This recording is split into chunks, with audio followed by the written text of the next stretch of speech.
and we had a new spokesman.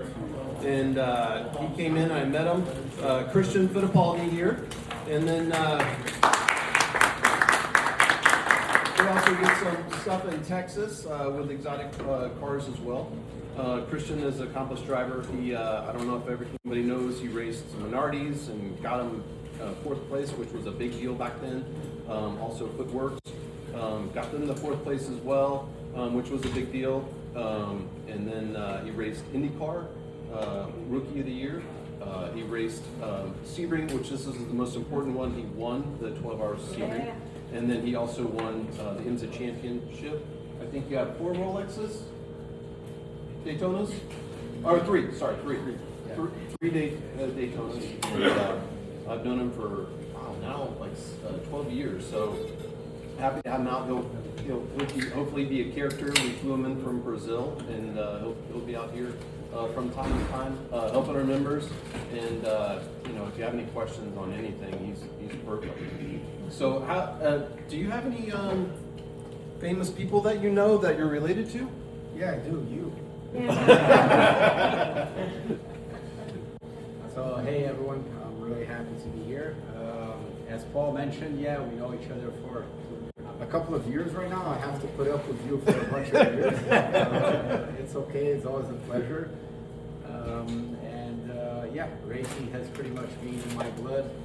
I would say since when I was born, back in the days in the 70s with my dad and my uncle.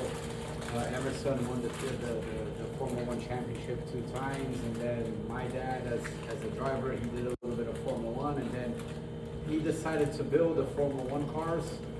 He was a lot more into the cars than the actual driving itself, although he was also, in my opinion, a very, very good race car driver. And then his dream was to do a fully 100% Brazilian Formula 1 car, and Emerson drive it, obviously because they were brothers. And yeah, they did that from 75 until 82. And unfortunately, Formula 1 is very high standard, a lot of money and everything. And at one point, we were struggling to find sponsorships, and we kept on going and going and going. And basically, we lost everything, and we had to shut down the team and pretty much start all over again. At that point, I was born. They gave me a tennis racket, but my parents weren't very successful at that, and I started racing in '81.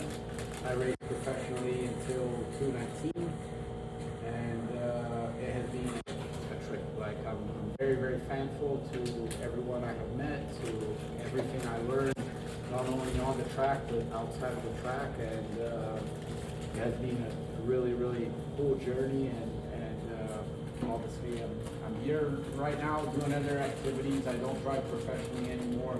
Every now and then, if there's a race here or there, maybe I'll do it, especially down in Brazil, because I'm living there, but not professionally. And whatever I can help out, because a lot of people helped me throughout my career, and if I can help other people out right now, I think this is the time to do it. Yeah, thank you. Thank you very much. And then, did you, I know that Sebring is your most favorite track in the whole wide world, and this is where you love to be. No, I didn't say that. It's very challenging. And Sebring is very temperamental. It changes a lot. Like, you go out at 8 o'clock in the morning, you have a lot of grip in the car. Oh, this is beautiful. I'm going to kill everyone today. And then you don't touch the car. You go out at 2 in the afternoon, it's sliding all over the place. You're bitching, moaning, complaining, and no one knows anything anymore about race cars. That's how the cookie crumbles over here. And then you go out again at the end of the day, and then suddenly the car lights up again. But Sebring has definitely been a challenge. I won this race in 2015, finished another couple of times on the podium, but I think the most challenging thing at Sebring is the last couple of hours at night. Like, it's very, very dark out there, and there's not a lot of reference points, which you do get in other places that you run at night, and it can be really dangerous, especially if it's rainy at the end of the race. Trust me, it's not fun at all. when you're driving in Sebring at night in the winter. Or in the rain too. And then, We when we first started out our first year, we had the IMSA lighting. So Sebring came to us and said, Paul, we don't really have a February date for you, but we can give you a night event, and you guys can race under lights just like we do at the 24-hour race. And we were like, oh yeah, this is going to be the greatest thing in the world. So everybody showed up, and I think Joe, you were here, right? And everybody pulled in right as soon as dusk was over, and that was the end of our night. We had I think no one went out after the sunset and it was dark. It was just that was it. It was over. So we don't look for that on our schedule. We will never be doing that again. No matter how many lights they say they have, it's over. yeah, as you mentioned, Paul, it can be very challenging. Daytona is different. I would say it's less hard than Sebring, although traffic there is a lot more intense than here. Usually we get about 65 cars at the start of the race over there. Here, between high 30s and mid 40s, so you have about 20 cars less. And for some reason, the way the layout of the track is, they tend to get a little bit more spread out over here. In Daytona, once the flag drops after 10, 12 laps, you're basically lapping everyone, and you're passing 3-4 cars per lap. And pace there, race pace is very important. But respect the bumps. That's what they say about Sebring. I can see a lot that's going on around this place. Like they're really revamping this place and bringing it up to a next level. And believe it or not, time flies. I started running the small track here when we came testing Indy cars here back in '95. So I did a lot of miles on that little part of the track. And then when I started running sports car, I started running the big track around, I think it was 2006, 2007, something like that. And then ran a bunch of races here. What's your favorite international track in Europe or whatever?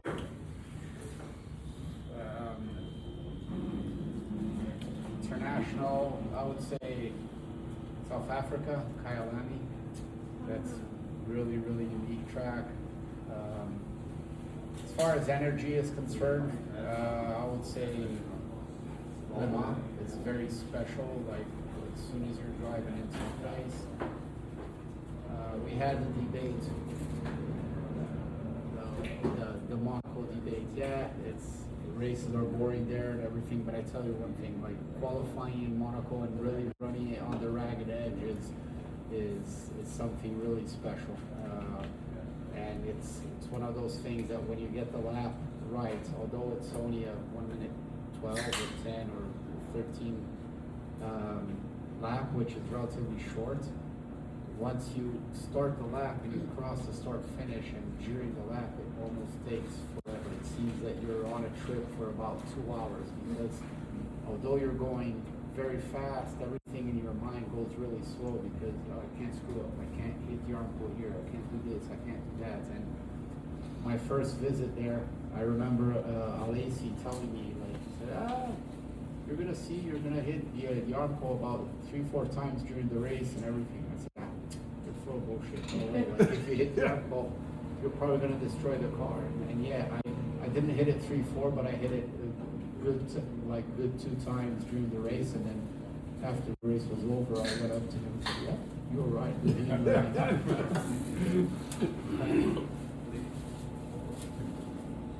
So, anybody have any questions for Christian? I know he's also raced NASCAR. He raced NASCAR for Richard Petty. That's kind of how he came into the fold with the Richard Petty driving experience, the exotic driving experience. And then he also raced semi trucks down in Brazil. Huge semis. That was, I don't consider that racing. That was an adventure. But yes, like semis are pretty competitive down in Brazil. They have a very, very cool series down there, and they do it also in Europe. And the trucks that I drove weighed 4,000 pounds. 4,000 kilos, which is about 8,000, roughly 8,000 pounds. and they were generating about a little bit over 1,000 horsepower. You had a pretty decent punch coming out of the corners, but they are completely different to driving whatever we're driving today over here. It's another different set of skills that you need to sort of develop. So this series that you have started, it'd be fun to let everybody know about that. And is it televised? Is there every place we can watch it? Oh no, stock cars down in Brazil, yeah, I'm also involved with that. It has been on since 79, I think, 78, 79. And it's pretty big. It's the most popular series that there is in the country right now. You have drivers that were ex-F1s like Zonta, Fittipaldi, Rubens,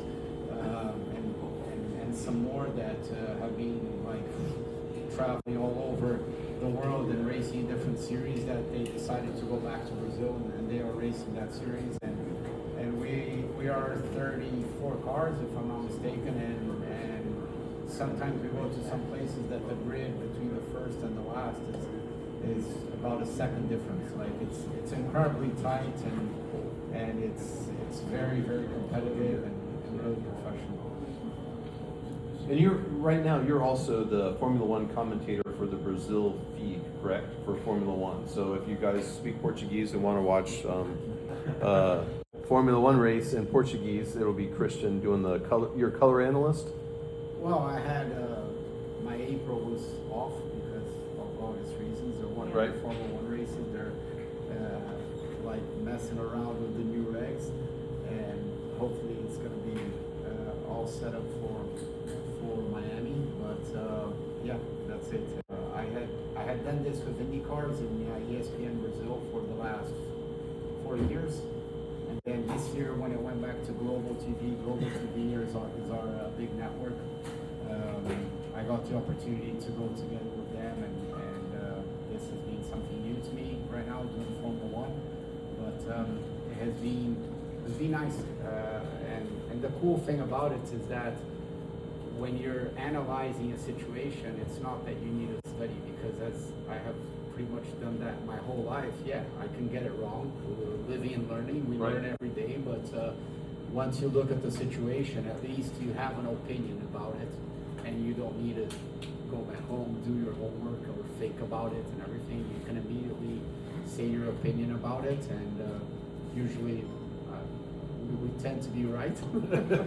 Sometimes we screw up also, but and that has been pretty fun also. And on top of that, with Nelson Piquet Jr. and myself, we have a podcast, and that airs every Tuesday at 9 o'clock in the evening. That we have been doing it for 2.5 years right now. We had a bunch of ex-F1 drivers, a bunch of ex-WEC and IMSA guys, and then local talents also swing by. Max Verstappen and also Bortoleto, they went to the podcast.